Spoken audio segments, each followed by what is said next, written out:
सूर्यवंश में महाराज दशरथ के कोई संतान नहीं थी। एक दिन गुरुजी के पास गए। क्यों गए? क्योंकि अब मन में कामनाएं संतान प्राप्ति की, और बिना गुरु के कोई कामना पूरी करने वाला नहीं है। सीधे गुरु के पास गए। गुरु गृह गयो तुरंत मैं पाला, चरण लाग कर बिने विशाला। जाके अपना जो दुख सुख था गुरु जी को सुनाया। गुरुदेव, बुढ़ापा आ गया, कोई संतान नहीं है। गुरु जी ने कहा, धरो धीर हो ये सुत चारी, थोड़ा सा इंतजार करो, एक नहीं चार सुत होंगे, 4 पुत्र होंगे। और वशिष्ठ जी ने श्रृंगी ऋषि को बुलाया, पुत्रेष्टि यज्ञ कराया और भगत सहित मुनि आहुति दीनी। प्यारे, जब भक्ति के साथ, प्रेम के साथ, श्रद्धा के साथ, विश्वास के साथ आहुति दी जाती है तो भगवान को प्रकट होना ही पड़ता है। हम खूब दिन रात ढोंग कर रहे हैं, स्वाहा स्वाहा माला लेके कर रहे हैं, लेकिन प्रेम नहीं है, श्रद्धा नहीं है, विश्वास नहीं है तो कुछ भी होने वाला नहीं है। प्रेम, राम ही केवल प्रेम, जब तक प्रेम। अब यहाँ पर भी जब यज्ञ हुई है तो भगत सहित मुनि आहुति दीनी, भक्ति के साथ, प्रेम के साथ, श्रद्धा के साथ आहुति दी जा रही है। तो अग्निदेव खीर का पात्र लेके प्रकट हुए और दशरथ जी के हाथ में खीर दे दी। बोले इसको रानियों को बांट दो। दशरथ जी ने उस खीर को तीनों रानियों को बांटा। तीनों रानियों के गर्भ में भगवान 4 रूपों में आए और समय पर नौमी तिथि मघो मास पुनीता, नौमी तिथि मघो मास पुनीता, शुक्ल पक्ष विजित हर प्रीता, शुक्ल पक्षी अवजित हरि प्रीता, मध्य दिवस अति शीतल घामा, मध्य दिवसी अति शीतल घामा, पावन काल लोक विश्रामा, पावन काले लोक विश्रामा। नौमी तिथि को रात के 12 बजे भगवान राम का प्राकट्य कितनी जल्दी कह रहे हैं हुआ, रात के 12 बजे हुआ था। हे भगवान जे कुमेरी वारे तो इतने कथा में लीन हो गए हैं, इतने डूब गए कि मैं जो भी कहूं हाँ। अरे प्यारे, राम जी का जन्म दिन में हुआ था, रात में घाम निकलती है। और बाबा कह रहे हैं मध्य दिवस अति शीतल घामा, पावन काल लोक विश्रामा। भैया, नौमी तिथि थी, दिन के 12 बजे थे, ना तो ज्यादा धूप थी और ना ज्यादा ठंड थी। जैसा मौसम अब हो रहा है ना, ऐसा मौसम था। और भगवान कौशल्या मैया के महल में प्रकट हुए चतुर्भुज रूप में। मैया ने कहा आप कौन? बोले हम आपके लाला। बोले मुझे तो बाबा दिखाई दे रहे हो। चतुर्भुज रूप में लाला प्रकट होते हैं कहीं? बोले आपने यही तो कहा था चाहिए तुम्हें समान सुत। बोले महाराज यही कहा था, पर ये कहा था कि छोटे रूप में आना, और मैं आपको कैसे प्रेम करूंगी, कैसे वात्सल्य करूंगी? तो बोले क्या करें? बोले रो। राम जी बोले हमारे ऊपर कौन सा संकट पड़ा है जो हम रोएं? कौशल्या मैया ने बहुत प्यारी बात कही। बोले आप पे संकट नहीं पड़ा, पर आपके भक्तों पे तो पड़ा है। और भगवान तो अपने भक्तों के संकट से रोते हैं, भगवान पे तो कभी कोई संकट पड़ता ही नहीं है। आपके भक्तों पे तो संकट पड़ा है। बोले हाँ भक्तों पे तो है। तो बोले छोटे से होके रोना शुरू कर दो। और छोटे से होके और राम जी ने रोना शुरू किया। वो राम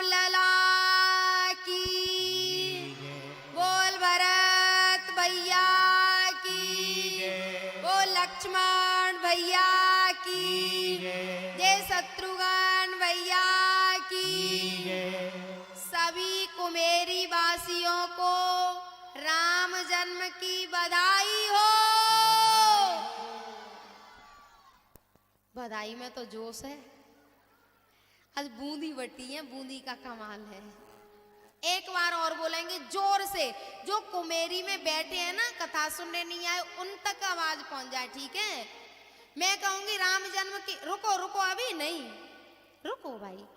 मैं कहूंगी राम जन्म की बधाई हो तो जोर से कहना, कुमेरी के उस छोर तक आवाज पहुंच जाए, ठीक है। राम जन्म की बधाई हो। बहुत बहुत धन्यवाद, बहुत बहुत धन्यवाद।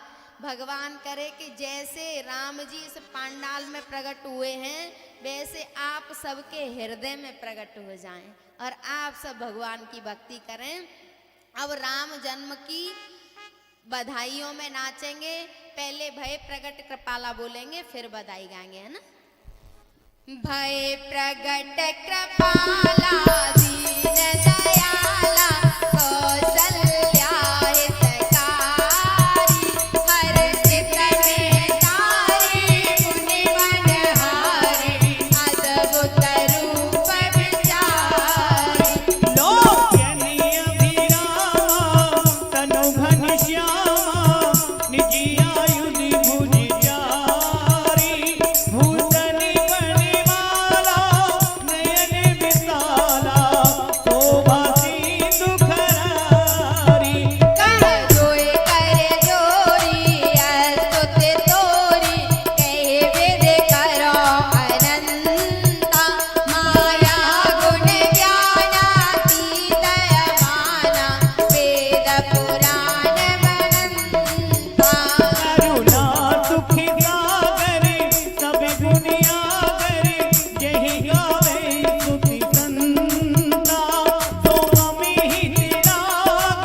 खड़े हो जाओ और सबको अपनी नानी की कसम है, राम जन्म की बधाई में सब नाचेंगे। बधाई गाओ।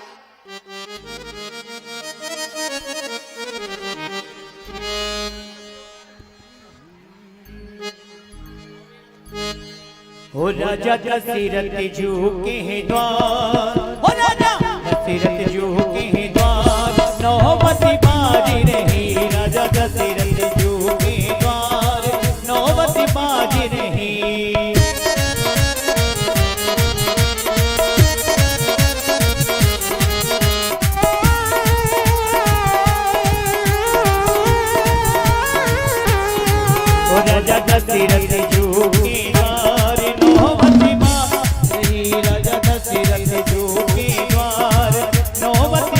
बाजी रही, बाजी रही, हाँ बाजी रही, बाजी रही, हाँ बाजी रही।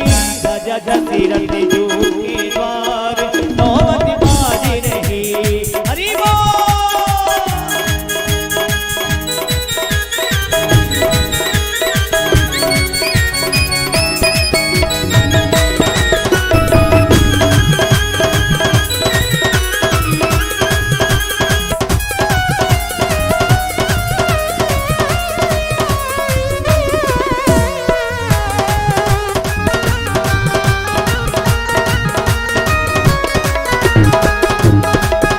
समाचार सुन सुन सखी आई, समाचार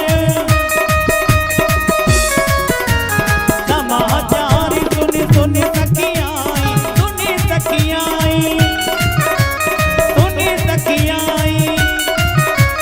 समाचार सुन सुन सखी आई, ये सहज सहज श्रृंगार, ये सहज सहज श्रृंगार नौबत बाजी रही। राजा दशरथ जू के द्वार नौबत बाजी रही।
मुझे आशीष देते सब गुरुजन,